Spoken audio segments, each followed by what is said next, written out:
Hi, the topic of this video lesson is antiderivative and indefinite integral. Let's take a look at two functions. F of x is equal to 2x and large f of x is equal to x squared. What is the connection between these two functions? It is easy to see that the derivative large f of x is equal to small f of x. Indeed, the derivative of x squared is 2x. Then it's said that the function x squared is the antiderivative of the function 2x. And in general, if we have some function large f of x, its derivative is equal to f of x. Then it's said that large f of x is antiderivative for the function small f of x. It is easy to see that if we have f from x, then for example x squared is an antiderivative, then if we add any constant, let's say 3, then this function will still be an antiderivative. Because if I calculate the derivative of this function, then I still get 2x, and if f from x is antiderivative, then we get an antiderivative anyway, by adding any constant to it. Then some function, in fact, has not one antiderivative but a lot of them. Let's try to calculate antiderivative for some functions. We'll write functions f of x down here, and their antiderivatives here, large f of x. Let's start with the simplest function. This is the identity of 0 function, which function's derivative gives me 0. We know the derivative of a constant is 0, so the antiderivative of 0 is any constant, which we denote by the letter c. Let's take a look at 1. Which function's derivative gives us 1? We know that this is x. Indeed, the derivative of x is 1. Generally speaking, I must add plus c here, because this constant won't be here when we calculate the derivatives, so I'll remove it for brevity. If I have x to the power of, let's say, r, of which function will give me x to the power of r. Let's try to calculate it. Obviously, knowing the formula for the derivative of a power function. So that I get the degree r after calculating the derivative, and the degree of the original function should be 1 higher. Then the derivative of this function r plus 1 is moving ahead, and the degree becomes 1 less. That is r plus 1 minus 1, that is r. But then the factor r plus 1 is moving ahead, and I divided by r plus 1 to get rid of it. Then if you calculate the derivative of this function, r plus 1 is moving ahead and cancels out the denominator. The exponent becomes 1 less, that is, becomes r. And then we really see that the derivative of this function gives xr. So this is the antiderivative for x to the power of r. But since we have r plus 1 in the denominator, then this formula is true only when the denominator is not equal to 0. That is, when r is not equal to minus 1. But what happens when r is equal to minus 1? That would be x to the power minus 1. 1 divided by x. Which function's derivative gives me 1 divided by x? If you remember how we have calculated the derivative of the logarithm, then it will be easy to establish that the antiderivative of 1 by x is the logarithm of x. The only point is that x can be either positive or negative here, but it should be strictly positive in the logarithm. In order for the domain to be the same, I put a module here. We can consider two cases, when the modulus expands with plus and minus, and calculate the derivative of this function, and the result will still be 1 divided by x. Let's take a look at trigonometric functions now. Let's say the sine of x. Which function's derivative gives me the sine? We remember that the derivative of cosine becomes a sine, but when calculating the derivative of the cosine, we get a minus. Then we need to put a minus here, so that derivative can give us a sine. The derivative of minus cosine of x will indeed be the sine of x. If we have a cosine of x here, then the antiderivative for the cosine will be the sine. Let's consider, for example, the exponent to the power of x. The derivative of which function will give me e to the power of x. It is e to the power of x itself, or for example, a to the power of x. In order to get a to the power of x, we need to have a to the power of x here, because its derivative will be equal to this, but also multiplied by ln a. However, then I need to divide by ln a to get rid of this ln a. Then it will be the antiderivative for this function. Knowing how the derivative is calculated, it is not difficult to make a table of antiderivatives for other functions. Let's take a look at an example. Let's suppose we have a function f of x is 5x squared minus 3e to the power of x, let's say plus 6, cosine of x. And let's try to find an antiderivative for this function. We have an important property. If we have the sum or the difference of several functions, then the corresponding antiderivative will consist of the sum or the difference of the corresponding antiderivatives. Also, in order to calculate the antiderivative of x squared, we know that the antiderivative of x to the power of r is x to the power of r plus 1 divided by r plus 1. Then we have x cubed here, that is r plus 1. R is 2 in this case, divided by 2 plus 1, divided by 3. But when we calculate the antiderivative and if there is a multiplier head constant, then this multiplier is preserved. Then the antiderivative for 5x squared is 5x cubed divided by 3. Indeed, if we calculate the derivative of this function, then we get this again. Similarly, we have a minus here, 3, and we calculate the derivative of e to the power of x. This is e to the power of x. Again, 6 remains. And look, the antiderivative of cosine x. Which function's derivative gives me the cosine? This is, as we know, the sine of x. Then this function will be antiderivative for that. I repeat, if we have the sum or difference of several functions, then the corresponding antiderivative will consist of the sum or difference of the corresponding antiderivatives. And if our function is multiplied by some constant, then this constant remains in the antiderivative. Let's consider another important formula. Let's have f of x, which is the antiderivative for the function small f of x. Then the function f, where the argument is no longer x, but some k multiplied by x plus b. For it, the antiderivative will be the function f,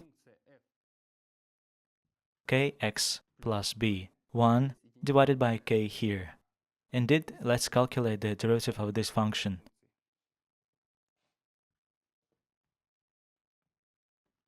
One by k remains as a constant multiplier.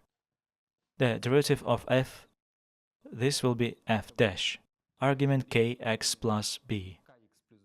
And multiplying by the derivative of the internal part, it is k in our case.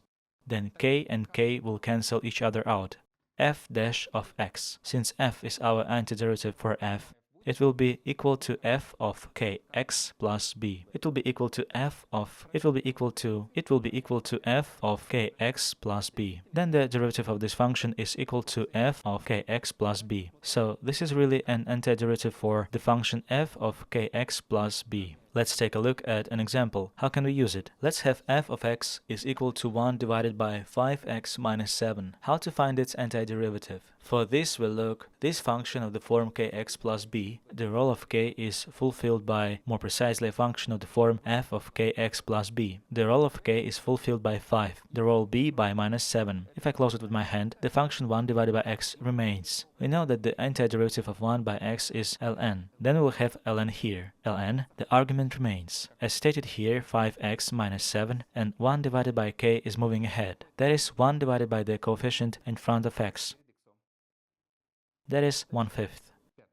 We can check by calculating the derivative of this function. The derivative of ln will be 1 divided by 5x minus 7, and the derivative of this multiplied by 5. 5 and 5 cancels each other out, and only this expression will remain. So this is really an antiderivative. We have said that if some function f of x has an antiderivative large f of x, then if we add to this antiderivative a constant, an arbitrary constant, then the resulting function will still be antiderivative for f of x. Then it turns out that if a function has antiderivative, then in fact it has a set of antiderivatives of the form fx plus c, where c is a constant.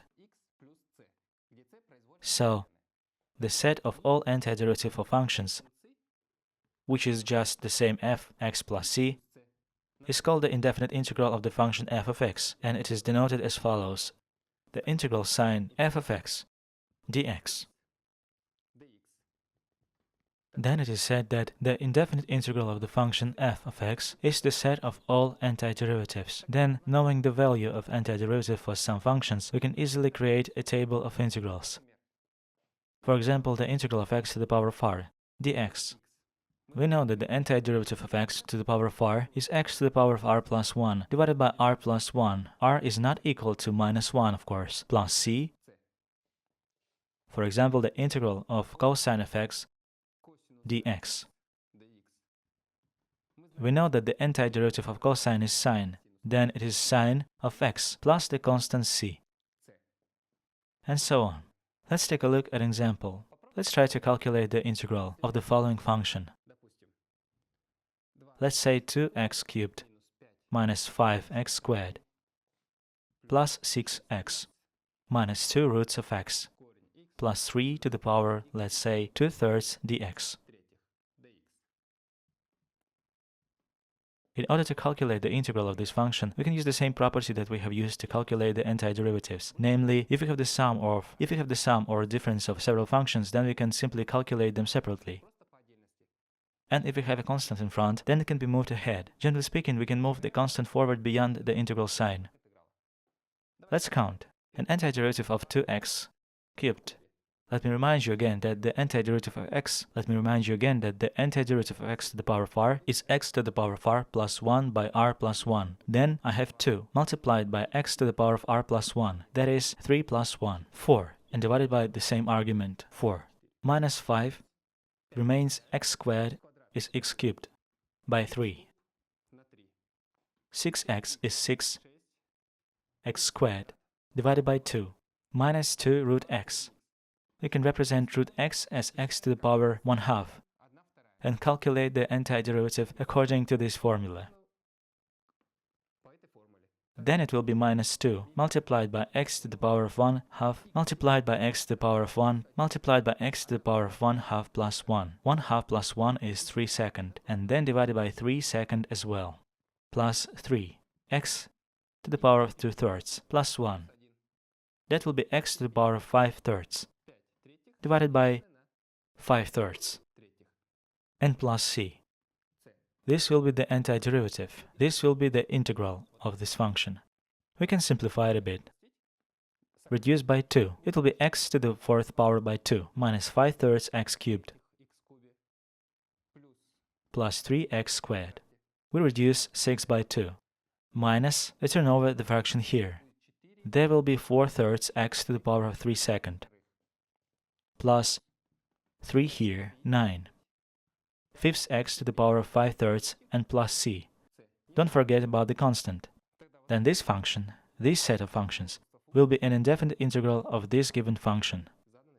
Now let's finally consider one more example. Let's try to calculate the indefinite integral of a function 1, 2x minus 3 plus 3 cosine, let's say 2x minus 2 divided by the cosine squared x dx. In order to calculate, we will use the property again that we have used when calculated the antiderivatives. Here we have a function of the form f of kx plus b. K is 2 here, b is minus 3. Then we calculate the antiderivative of this by simply closing these coefficients here. This is 1 by x. The antiderivative of it is ln, but the argument remains the same, 2x minus 3. Let me remind you that there was a module in the formula, and the coefficient in front of x moving ahead, 1 divided by 2. The integral of this will be this, plus same here to get the cosine. We have a sine, 2x. A sine of 2x and the coefficient before x moving forward. Taking into account these 3 and the coefficient here, it will be 3 second. Minus, we didn't have such a formula yet, the integral of antiderivative of 1 divided by the cosine squared. But if we remember the table of derivatives, we remember that the derivative of the tangent gives us 1 divided by cosine squared. Respectively, the integral of this function will be the tangent x plus c. Then this function will be an antiderivative indefinite integral for this function. Please note that the integral is essentially the inverse of the derivative. Calculation of the derivative is called differentiation, and its inverse action is called integration. This video lesson is over.